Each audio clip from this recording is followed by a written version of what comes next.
Breve historia de Canadá por J.C.M. Oglesby, páginas 21 a 35. El régimen francés. Súbditos portugueses, franceses e ingleses vinieron a explotar los ricos recursos pesqueros de los grandes bancos de Terranova, pescaban el bacalao y lo secaban en la costa, donde entraron en contacto con los habitantes locales, quienes encontraron a los europeos ansiosos de comerciar artículos diversos por pieles. Este contacto alteró la vida material de los pueblos indígenas. Más tras las pieles encontraron un mercado ávido en Europa. Pero no fueron las pieles las que constituyeron el motivo inicial para el establecimiento de los franceses en el territorio que se convertiría en Canadá. Francisco I, 1515-1547, abrigaba la ambición de que España y Portugal no se dividieran el mundo entre ellas solas. En consecuencia, decidió enviar a Jacques Cartier a penetrar en la región Francieco. Imaginaba que Cartier, a semejanza de Cortés, haría el hallazgo de grandes cantidades de oro y otras cosas valiosas. Pero sufriría un gran desencanto, porque en sus viajes de 1534 y 1535 por la región del río San Lorenzo, Cartier solo encontró ilusiones. Sus diamantes del Canadá y su oro resultaron ser solo cuarzo y oro de tontos, pirita. Francia y vio sus pretensiones sobre las extensiones del norte de la costa atlántica del Nuevo Mundo, las que trató de colonizar en la década de 1540, pero fracasando en su intento, los franceses continuaron pescando en esas aguas y ejerciendo el comercio de picles durante el resto del siglo. Fue el rey reformista Enrique IV, 1589-1610, quien, deseoso de una presencia francesa permanente en la región del norte, otorgó monopolios a comerciantes que intentaron establecer colonias en Acadia y en la región de San Lorenzo. Samuel de Champlain, el hombre a quien corresponde en gran parte el éxito de esta empresa francesa, hasta su muerte ocurrida en 1635, sirvió en una de estas compañías. Champlain, hijo de un marinero de Brouage, inició la obra de su vida a la edad de 31 años. En el año de 1598, su carrera militar había concluido ese año y decidió investigar los éxitos de España en el Nuevo Mundo. Una aventura de 2 años por el Caribe le permitió escribir un libro que hizo sonar su nombre en la corte real. En 1603 hizo un reconocimiento del San Lorenzo y en 1604 tomó parte en el establecimiento de una colonia en la bahía de Fundy, donde los primeros colonos encontraron tan frío el invierno que vendían la cifra por libras. El año siguiente, los colonos se trasladaron a través de la bahía para construir a Port Royal e hicieron de Acadia parte del imperio francés. Pero Champlain no permanecería allí. Estaba más interesado en las perspectivas de la región de San Lorenzo, en su potencial de pieles y en un posible paso hacia el mar Salado. En 1608, en un punto donde el río se angosta y es dominado por una colina, Champlain escogió el sitio de su fundación, aceptó como propio el nombre que los indios daban al lugar. Quebec se convirtió en el cuartel general de Francia en Norteamérica, sirvió como una factoría comercial, como una base para la exploración del interior y como protección para los pueblos montañeses y más tarde los hurones, con quienes los franceses se habían aliado en su búsqueda de mercado seguro. La Nueva Francia distaba de ser una colonia próspera cuando el cardenal Richelieu tomó el control de los destinos de Francia en 1624. As contaba con finos 60 habitantes, y Richelieu sabía que necesitaría muchos miles más para alcanzar la meta imperial de rivalizar con los triunfos de España en juntar riquezas y bajo el control real. Con tal propósito, Richelieu otorgó un título en 1627 a 100 inversionistas franceses para constituir la Compañía de la Nueva Francia, la cual se obligaba a proporcionar colonos y misioneros a cambio del monopolio del territorio. Se proyectaba que la compañía concedería las tierras de acuerdo con la tradición señorial francesa, imponiendo sobre los nuevos pisatarios de la tierra los privilegios usuales de los señores seigneurs. La Compañía de la Nueva Francia no logró sus objetivos.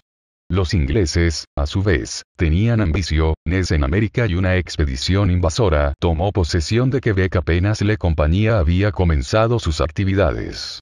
Los ingleses no renunciaron a Quebec hasta 1632. Y de nuevo bajo el control francés, Nueva Francia, con todo su vasto territorio, no atraía muchos inmigrantes. Pocos hombres y mujeres franceses estaban dispuestos a abandonar la seguridad de su ambiente conocido para arriesgar sus vidas en las selvas euroinviernos del Nuevo Mundo. Cuando el gobierno UNEAL asumió el control de la colonia en 1663, esta solo estaba habitada por 2.500 personas. Muchas de ellas eran misioneros. Los jesuitas fueron los primeros en prestar sus servicios. Estuvieron en Acadia durante breve período. 1611-1613. Champlain había invitado a los padres recoletos, franciscanos, a Quebec y 4 de ellos llegaron en 1615, ellos celebra X0N la primera misa de la cual se tiene memoria. El día de San Juan Bautista, que se ha convertido en el día santo del Canadá francés. Los recoletos incrementaron su número, pero la tarea era inmensa. Las numerosas tribus, la falta de apoyo de los comerciantes de pieles y la vastedad de la colonia contribuyeron a su frustración. Los recoletos pretendían asimilar a los pueblos indios hasta el punto de convertirlos en franceses y cristianos. En 1624 buscaron el auxilio de los jesuitas. 4 años después los ingleses son de vuelta a Francia tanto a los recoleros como a los jesuitas. La meta de los recoletos quedó sin alcanzar y cuando los franceses recuperaron la colonia y Richelieu decidió que regresara solo una de las órdenes. Escogió a los jesuitas, quienes dominarían la vida religiosa de la colonia durante los 30 años siguientes. Aunque los jesuitas tenían la voluntad de prestar auxilio a los indios montañeses, quienes habían llegado a depender de Quebec para su supervivencia, se sentían más atraídos por las misiones de campo hacia el oeste, entre los hurones, quienes eran los principales comerciantes con el interior de Norteamérica. Desde 1634 hasta 1649, los padres jesuitas vivieron en Huronia, en las costas de la bahía de Georgia del lago Plurón, donde tuvieron éxito limitado, pero fueron tolerados porque los hurones deseaban el comercio francés. Los jesuitas contribuyeron en realidad a dividir a los hurones en cristianos y no cristianos. Esto trajo como consecuencia el debilitamiento de la nación de los hurones en momentos en que ellos estaban ribados en una lucha contra la poderosa Federación Iroquesa, enemiga de los franceses desde 1608. Los iroqueses vivían al sur del lago Ontario, y determinados a controlar el tráfico de pieles del oeste, usaron armas de fuego obtenidas en Nueva Inglaterra y Nueva Ámsterdam para distraer a los hurones y lograron su ambición en las campañas de 1649-53. Los jesuitas extendieron luego sus actividades entre los iroqueses, quienes se mostraron contentos de tenerlos como rehenes para asegurar la neutralidad. Francesa eta 1658, cunado la rivalidad franco-iraquesa condujo a la reanudación de las hostilidades. Las relaciones de los jesuitas constituyen un recuento actual de sus actividades. Y representan una admirable contribución para la comprensión de la historia de la colonia durante el periodo 1632-1673. Los jesuitas servían como sacerdotes a los colonos, además de educadores y misioneros, en cuya función se desempeñaban también como exploradores extendiendo el imperio, como lo atestiguan los esfuerzos de Marquette en la región de Illinois. Los sulpicianos se juntaron a los jesuitas en 1667. Tuvieron a su cargo la responsabilidad de convertir Montreal, fundada en 1642, en un próspero centro. En 1658, la corona envió a Eraguis de Laval a organizar el clero secular en Nueva Francia.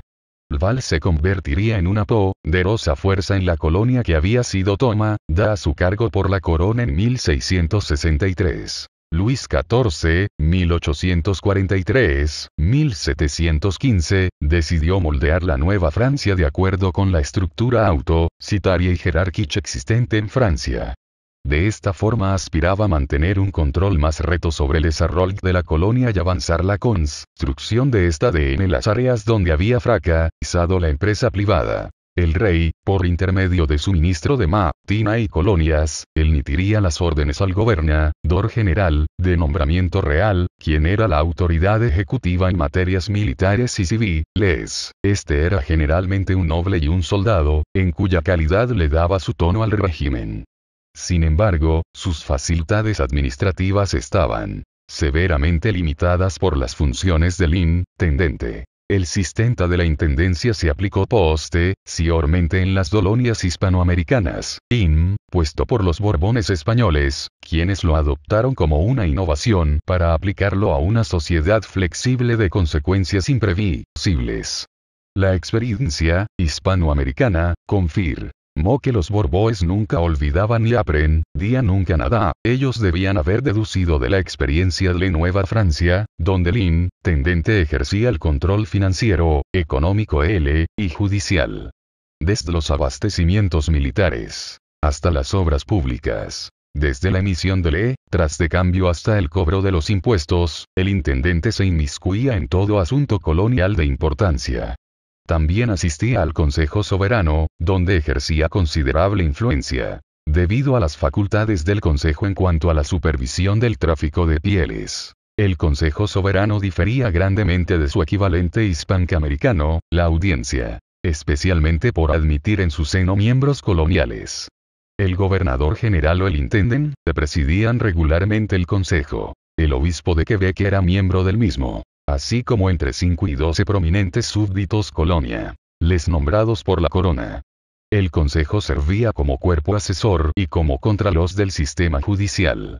Tenía el derecho de protestar las ordenanzas reales y de tratar de alterarlas si las consideraba inadecuadas para las situaciones existentes. Se obedece pero no se cumple en español en el original, era tan importante para los funcionarios de la Nueva Francia como lo fue para los hispanoamericanos. Había numerosos funcionarios provinciales y una estructura pusocrática para manejar la maquinaria del gobierno real que se extendía desde Acadia hasta Luisiana. El sistema, como la propia Nueva Francia, debía su existencia a la determinación de Francia de explotar el comercio de pieles. La corona no quería practicar el comercio por sí misma y por ello decidió arreadar los derechos. Pero la abundancia de pieles y el temor de perder un mercado lucrativo en beneficio de los agresivos comerciantes británicos, quienes no tenían funcionarios eclesiásticos tratando de prevenir el uso del brandy como principal artículo de comercio, significaba que el gobierno tenía que ejercer el control de esta actividad, emitía licencias, conges, pero los ambiciosos y los aventureros prestaban poca atención a estas tentativas de regulación. Para la década de 1680 quedó claro que la vía más efectiva para conducir el comercio era avanzar profundamente la presencia irlandesa hacia el interior.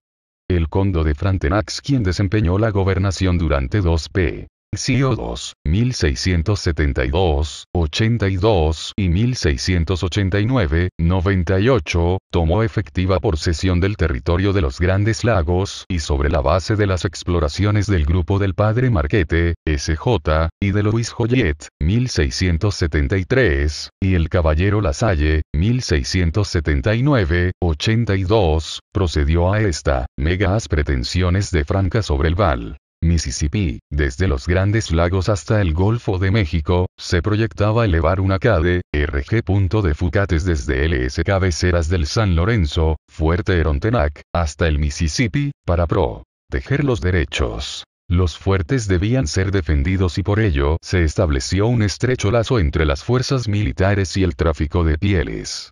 Los traficantes sin nexos con la autoridad militar, difícilmente Iglesia sembró raíces y permaneció siendo una fuerza de primer orden en el crecimiento de la sociedad canadiense hasta mediados del siglo XX. Monseñor Laval determinó dentro de los 5 años de su llegada como vicario apostólico en 1658, que la colonia produciría sus propios sacerdotes y con tal fin estableció un seminario para que fuera una escuela perpetua de virtud y un lugar de entrenamiento de donde podamos derivar soldados piadosos y capaces para enviarlos a las parroquias. Y procedió a crear parroquias, alcanzando a unas 25 para 1681. En 1756 ya había 124. No todos los sacerdotes tendrían iglesias, pero sí rebaños. Laval, nombrado obispo de Nueva Francia en 1674, fue el prime ro de 6 que desempeñaron ese puesto durante el régimen francés. Todos ellos mantenían el prionato, aunque solo 3 de los obispos ejercieron un verdadero impacto en la colonia. La iglesia, tanto regular como secular, tenía a su cargo la educación, la caridad, la asistencia médica y las labores misionales. Algunas órdenes actuaban como seigneurs, propietarios de tierra. La sociedad a la cual la iglesia brindaba su ministerio era mucho más fluida que la existente en Francia. La colonia ofrecía a los individuos la oportunidad de mejorar su vida, y aunque los franceses podían adoptar aires de superioridad ante los canadienses, no había en realidad la profunda división que existía en Hispanoamérica entre peninsulares y criollos. Pero pocos canadienses, como lo llegaron a comprobar ellos mismos, se hicieron verdaderamente ricos. Los habitantes constituían la mayoría de la población, siendo el comercio de pieles el único trabajo verdaderamente especializado que atraía a la población. El pollaje y sus engajes, o meros contratados, generalmente terminaban convirtiéndose en dalitantes, trabajando su propia tierra. Fue la población asentada la que confrontó lo que vino a constituir el último reto de herencia en Norteamérica. En 1750, Nueva Francia contaba con años 76,000 pobladores. El invierno proporcionaba más tiempo para las reuniones oficiales, juegos, bailes, música y bebida que los cortos días del verano, dedicados a la preparación para la subsistencia en el invierno. Pero la existencia misma de esta sociedad era un desafío a la expansión angloamericana. Había por lo menos 1.250.000 angloamericanos y parte de ellos estaban dedicados activamente al comercio, más allá de las barreras constituidas por los montes Apalaches, que dividían a Nueva Francia de las colonias británicas.